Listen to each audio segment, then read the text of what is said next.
मधुपुर बोली गोटे गाँ थिला। सेठारे जड़े शांत सरल लोक रहुथिले जार नाम माधव थिला। माधव दीप बिक्री करी जीविका निर्वाह करुथिले। से सबुदिन सहर को जाई दीप बिक्री करे एवं सेई सहर रे एक अहंकारी युवक रहिथिले जार नाम थिला आकाश।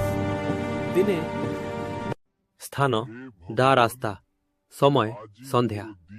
रास्ता कड़े माधव बसी माटी दीप बिक्री करुछंती। खूब जोर रे वर्षा हेबार संभावना देखा जाउछि। सेई समय रे खाउछि। सेई समय रे आकाश तार दामी कार रे सेई बाटो देई जाउछि। माधव, बाबू गोटे दीप नहीं जाओ, काली दीपावली, घर आलुओ हेबो, मोर भी 2 पैसा रोजगार हेबो। आकाश कार काच खोली विरक्ति रे, अरे बुढ़ा, ए जुगरे किए माटी दीप जालुछि? एबे चाइना लाइट रो जमाना। तुमर ही अपरिष्कार दीप नहीं मो कार अपरिष्कार करिबि कि? चल रास्तार घुंच। आकाश कार को जोर रे आगो को नहीं गला। कादुओ छिटिकी माधवंको देहरे पड़िला।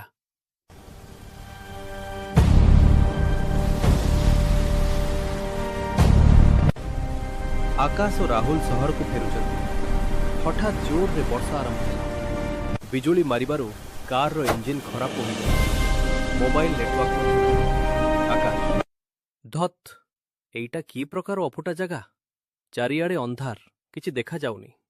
राहुल, आकाश देख, सेई दूर रे एक छोट कुड़िया देखा जाउछि। सेठारे केई थिबे बोधे। चलो साहाय्य मागिबा। केई अछंती कि? आमो गाड़ी खराब हो जाइछि, टिके आश्रय मिलिबो कि? माधव कबाटो खोलिले। आकाश तांकु चिन्हि पारिला। सेही वृद्ध जहांकु से किछि समय पूर्वरु अपमानित करिथिला। आसंतु बाबू, भीतर को आसंतु, बाहरे बहुत वर्षा होउछि। राहुल, बाबा आमो पाखरे फोन नाही, एई जगारु बाहरिबा केमती? माधव, एई वर्षारे गाड़ी जिबा असंभव। पाखरे एक नाळ अछि जहा बढ़ी पानी रे भरी जाइछि।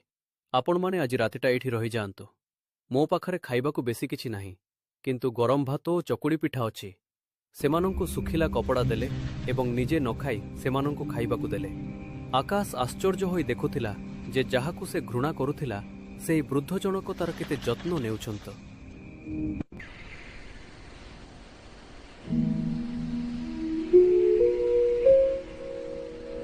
मते क्षमा कर दियंतु अजा।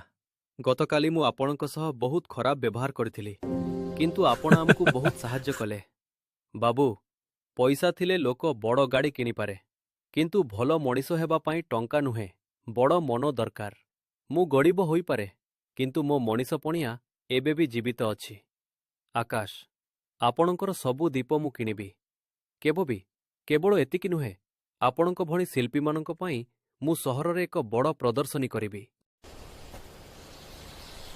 आकाश माधवंको पाद छुई प्रणाम कला। से दिन ठारू आकाशर अहंकार भांगी गला।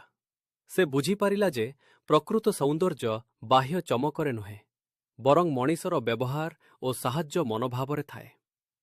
शिक्षा, कौनसी मनिषकु तार पोशाक किंबा आर्थिक अवस्थार विचार करिबा अनुचित।